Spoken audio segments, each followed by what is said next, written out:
श्री पूर्ण पुरुषोत्तम स्वामी नारायणाय नमः। मैं अक्षरधाम में अपने पुत्र को मिलकर आई। वो कुछ समय पहले ही अपने राज्य में पधारे हैं महारानी जी।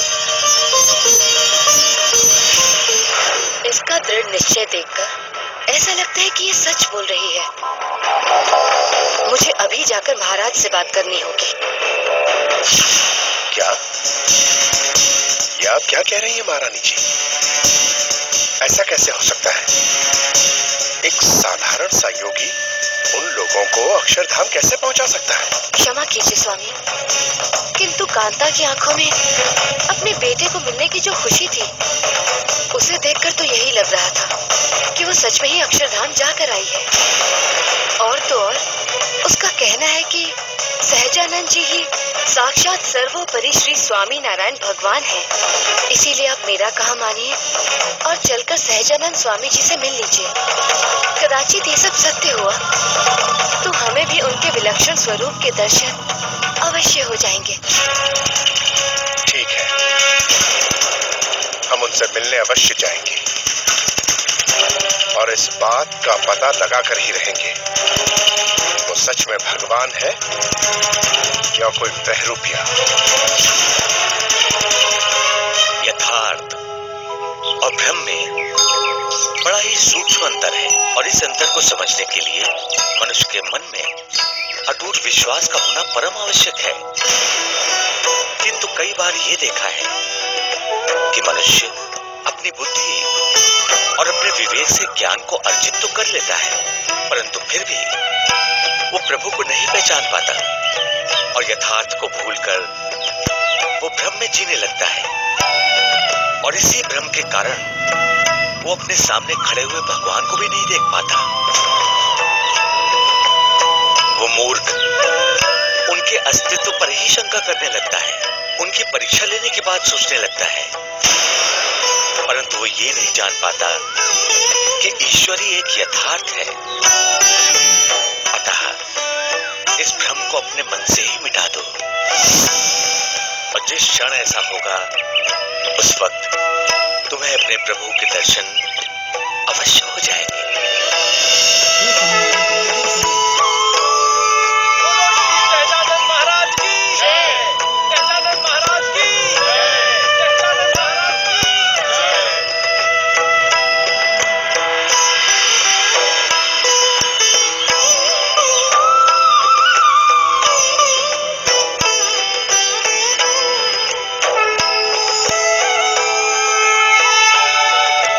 यशस्वी भवराजन,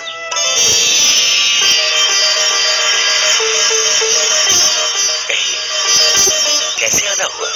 मुझे क्षमा कर दे प्रभु, मैंने आपके अस्तित्व पर संदेह किया। आपने तो अपनी मन की आंखों से देख लिया कि हम कौन हैं। कोई बात नहीं राजन, संदेह करना मनुष्य की आदत है और संदेह का निवारण करना हमारा काज है। बताइए, हम आपके लिए क्या कर सकते हैं? हम भी आपके वही दिव्य दर्शन चाहते हैं जो आपने कांता और फूलचंद को दिए।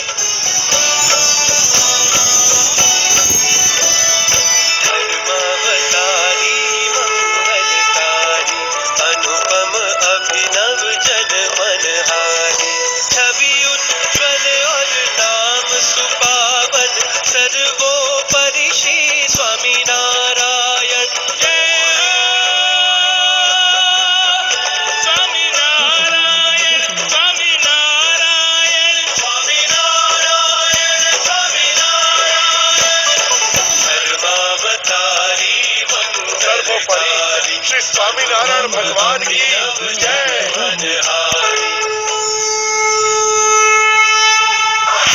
जल्दी जल्दी तैयारी करो, आज हमें बड़े महाराज की मुक्ति हेतु दान यज्ञ संपन्न करना है। महाराज की सवारी हमें लेने आती ही होगी। क्षमा कीजिए महायोगी, आज आपके लिए कोई सवारी नहीं आने वाली। क्या आप बकवास कर रहे हो शंभुनाथ? क्रोध करने से कुछ नहीं होगा महायोगी, क्योंकि सत्य यही है कि आपके स्थान पर कोई और सन्यासी ये कार्य संपन्न कर रहा है। और इतना ही नहीं महायोगी, उस सन्यासी ने कांता और उसके पति फूलचंद के बेटे का श्राद्ध भी संपन्न कराया है। इतना ही नहीं, उस सन्यासी ने अपने सिद्धि के बल पर फूलचंद और कांता को अक्षरधाम भेजकर उनके पुत्र से उनकी भेंट भी करवाई है। ऐसा हो ही नहीं सकता शंभुनाथ। ये सिद्धि केवल मैं ही साथ सकता हूँ। अवश्य वो सन्यासी झूठ बोल रहा है और उसके उस झूठ में वो फूलचंद और उसकी पत्नी कांता भी शामिल है। और अब मैं स्वयं उस सन्यासी के पाखंड को परखूंगा और उसे उसकी दंड भी दूंगा।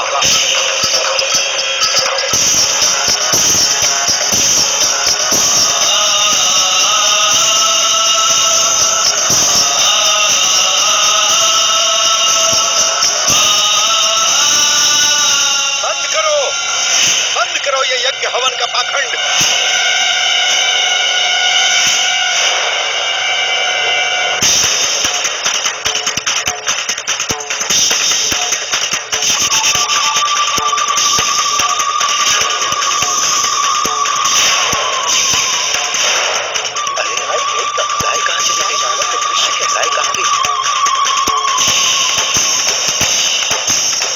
क्या किया मेघ जी? क्या आप जानते नहीं, किसी भी धार्मिक कार्य में विघ्न डालना महापाप है, अनुचित है। और आप जो कर रहे हैं महाराज, क्या वो उचित है?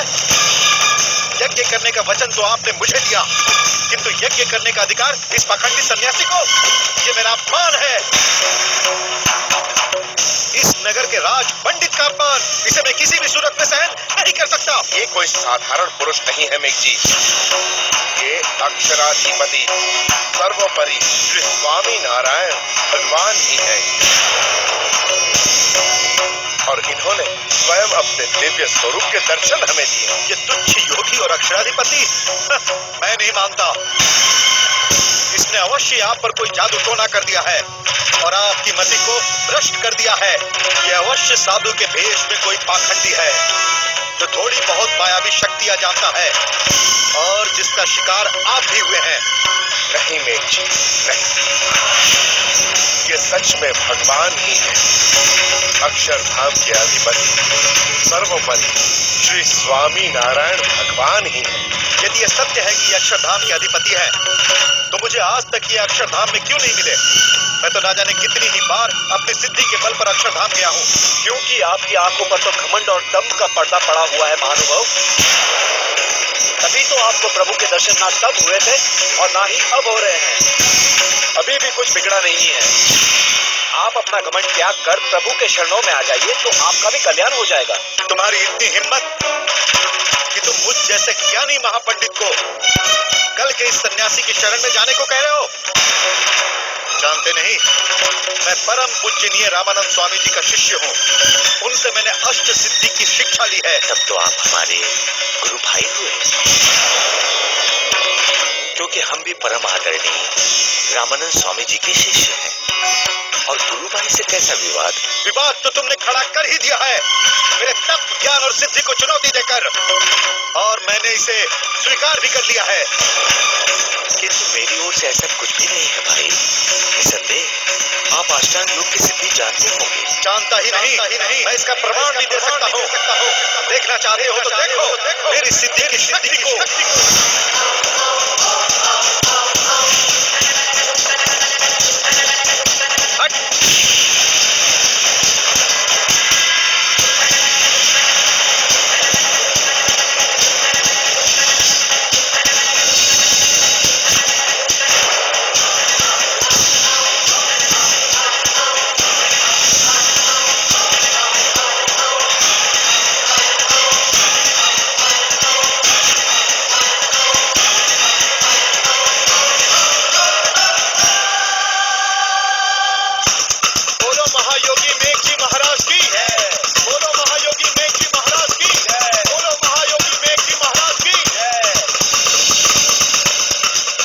सिद्धि का ऐसा कोई प्रमाण दे सकते हो?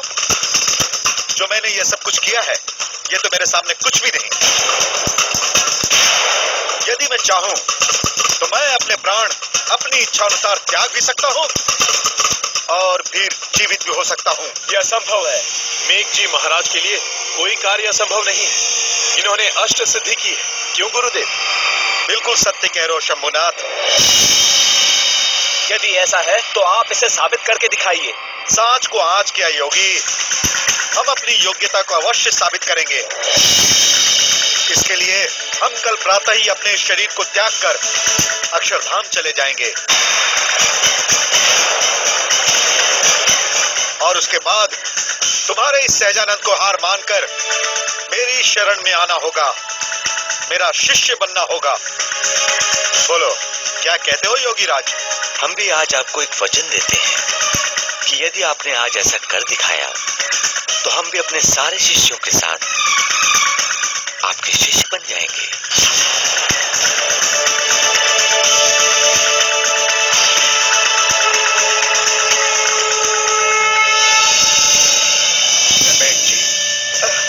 मैं जानता हूं कि तुम्हारी इस दशा का कारण क्या है, और मैं ये भी जानता हूं कि तुम्हें तुम्हारी इन कष्टों से मुक्ति कैसे मिल सकती है। तुम्हारी दशा सुधारने का एक ही उपाय है, तुम सहजानंद स्वरूप श्री स्वामी नारायण भगवान से क्षमा मांगो। जय स्वामीनारायण प्रभु, जय स्वामीनारायण।